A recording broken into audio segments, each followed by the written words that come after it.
Polêmica no ar. Você sabia que bailarino não pode dar aula de preparação física e que isso é exercício ilegal da profissão? Ah, mas a fulana tem canal no YouTube e ela dá aula. Mas a russa faz também um monte de exercício e por que ela pode e eu não? Pois é, né? Ficou bem confuso.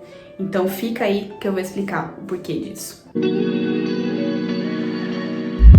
E aí, meu povo bailarinístico, como vão vocês? Eu sou a Tamires Reis, personal dos bailarinos, e sejam muito bem-vindos aqui ao meu canal. Hoje eu vou falar sobre um assunto bem polêmico que tem rondado as redes sociais, inclusive nessa quarentena, porque vemos muitos bailarinos dando treino de graça, oferecendo workshop de preparação física, só que aqui no Brasil, se você não tem CREF, isso é completamente ilegal. Mas aí a gente vê, por exemplo, Maria Coreva dando aula, Catherine Morgan também dando aula. Por que lá fora pode e aqui não? Acontece que aqui no Brasil a gente tem uma lei que regulamenta profissionais que podem atuar com esse tipo de coisa, que é a lei do CONFEF, lei número 9696. E nesse vídeo eu vou explicar o porquê e qual é a função de cada pessoa dentro do seu quadrado. Cada um no seu quadrado. Então, antes de mais nada, não se esqueça de se inscrever nesse canal, ativar o sininho, porque toda semana eu tô colocando vídeos explicando um pouco mais sobre performance de bailarino, educação física e a minha rotina também como bailarina adulta. Bom, então vamos lá. Primeira coisa, vamos explicar como que é a educação física dentro do seu contexto lá na época lá que a gente estava na escola. Então assim, hoje a educação física escolar, infelizmente, ela é vista apenas como uma aula alternativa, como uma aula de lazer, como um momento dos alunos irem lá e extravasar, só que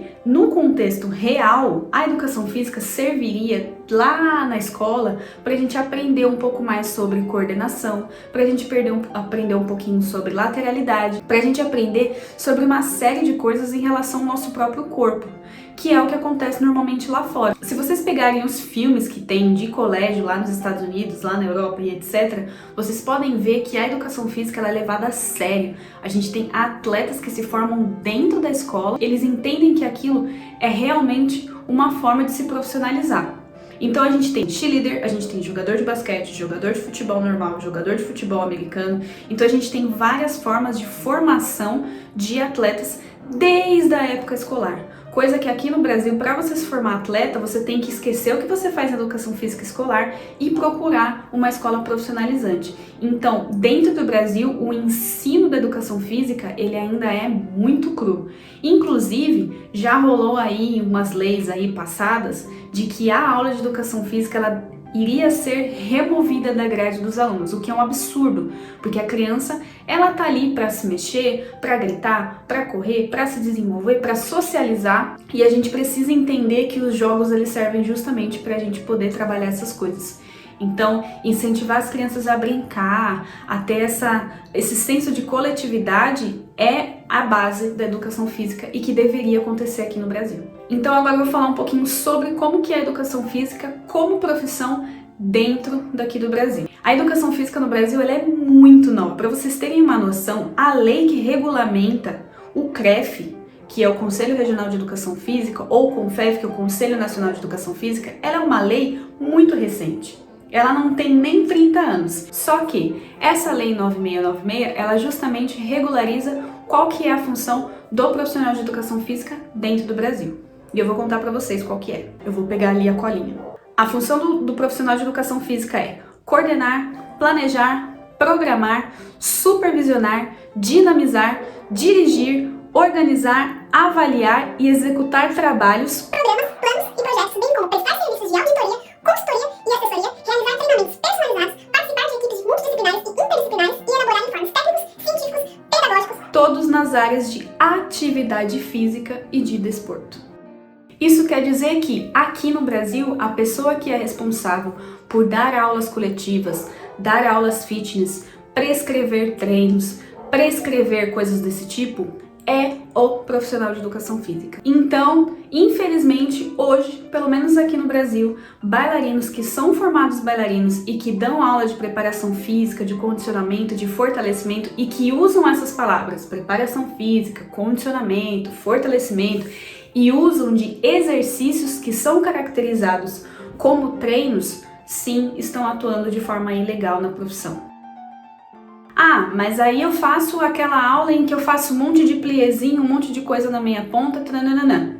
Isso são coisas diferentes. Quando você pega realmente atividades que estejam dentro de uma prescrição de treino, que seja uma flexão, um abdômen, um agachamento, uma subida no banco, levantar peso, colocar caneleira, essas coisas são caracterizadas como treino. Então isso o bailarino não pode exercer. Agora, se você quer, por exemplo, fazer uma aula de PBT, se você quer fazer uma aula de balé fitness, que não necessariamente a gente precisa utilizar de exercícios que estejam voltados para a execução de ganho de força e flexibilidade, acredito, e pelo menos até agora, não foi proibido. Agora, você pegar e dar uma aula que tenha corrida, que tenha flexão, que tenha essas coisas que são características de treino, infelizmente você não pode fazer. Inclusive, eu até pesquisei no site da fisioterapia qual que é a relação da fisioterapia com a educação física. Porque hoje no Brasil, os fisioterapeutas eles podem prescrever treinos, assim como o profissional de educação física pode virar um professor de pilates. Só que existe uma linha que divide isso. E dentro do site do CREFITO, que eu posso até colocar depois para vocês onde que eu li, o fisioterapeuta, ele pode dar treinos, só que ele não pode dar aulas coletivas. Então, se um fisioterapeuta te atende de maneira individual numa clínica, ele pode prescrever um treino para você. O que não pode acontecer é ele colocar mais pessoas dentro de uma sala e fazer esse treino para todo mundo como se fosse uma aula coletiva. Então isso o fisioterapeuta não pode fazer. Isso é função do profissional de educação física que tem a formação para isso. Aí vem a questão que tá todo mundo perguntando. Ah, mas por que Maria Coreva pode fazer isso e eu não? Não sei se vocês lembram, eu falei no começo desse vídeo, a educação física ela não é vista como uma coisa desde o berço. A educação física ela é vista como uma coisa à parte do nosso ensino. Só que lá fora, nos outros países, a educação física ela é seguida à risca como forma de formação. Como uma formação da criança, do adolescente, do adulto e que faz parte do desenvolvimento motor dela sim. Então lá fora, eles desde sempre têm aulas de lateralidade, de coordenação, de agilidade, etc. Então isso já é um costume deles. Se você pegar, por exemplo, um adolescente de 16 anos e falar como é que faz uma flexão, lá fora eles vão saber qual que é o movimento certo, eles sabem quais são os músculos que estão sendo ativados, então é muito comum lá fora eles entenderem como que é o funcionamento do corpo. Então para eles não existe uma lei que regulamenta a prática desses profissionais, a prática de ensino dessas coisas. Então por isso que Maria Coreva pode, por exemplo, fazer os seus vídeos enlouquecidos de flexibilidade e etc. Acontece que aqui no Brasil especificamente não pode, então é por isso que fica esse ruído de comunicação. Por isso que os bailarinos acabam olhando e falam, ah, se ela pode eu posso fazer também porque eu sou bailarina. Só que existe uma lei, então infelizmente aqui a gente não pode exercer o mesmo tipo de coisa do que lá fora. E é muito louco, né? Porque tem uma linha muito tênue, então tem muitos bailarinos que acabam criando métodos e que se eles não tomarem cuidado com o tipo de exercício, com o tipo de comunicação, eles infelizmente podem ser inclusive pegos pelo CREF e vão ter a sua modalidade suspensa ou banida ou até o seu registro profissional cassado de alguma forma. Então assim, como não sei se vocês viram, mas a Cláudia Raia foi autuada um dia desses, porque ela fez uma live de treino e ela, como é brasileira, como ela fez essa live aqui no Brasil, ela não podia e ela foi presa. Então, se os bailarinos não tomarem cuidado, pode dar muito ruim. Mas é bem complexo, eu entendo.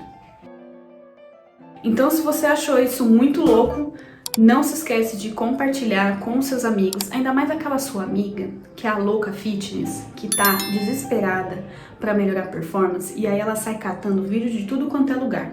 Só que assim, gente, pra gente prescrever um treino, a gente tem várias coisas que a gente precisa levar em consideração. As lesões, o metabolismo, equipamento, como que é a mecânica da pessoa. Então, se uma pessoa tem um joelho pra dentro, se ela tem um joelho pra fora, se ela é mais obedente, se ela é mais anterior, se o braço dela chega até aqui, se o braço dela... 2000 anos depois. Tudo isso a a gente leva em consideração para prescrever um treino. Então é muito complicado vocês simplesmente pegarem esses treinos da internet e reproduzirem sem saber se isso vai realmente ajudar na sua vida. Então, por favor, cuidado. Procurem profissionais capacitados para isso e, de preferência, profissionais que entendam balé também, porque a gente às vezes pega treino de outras pessoas, mas eles não sabem como que o corpo do bailarino funciona.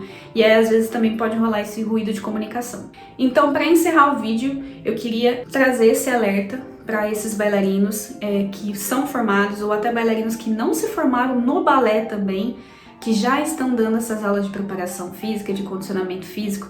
Muito cuidado, gente, muito cuidado. Então é esse meu recado polêmico, espero que vocês tenham entendido, que não tenha sido um vídeo pesado, é um assunto complexo, mas a gente precisa falar cada vez mais, principalmente aqui no Brasil, certo?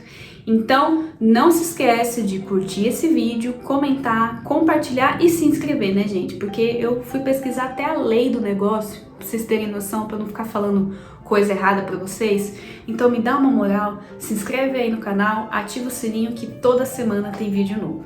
Então é isso, galera. Um beijão e até semana que vem.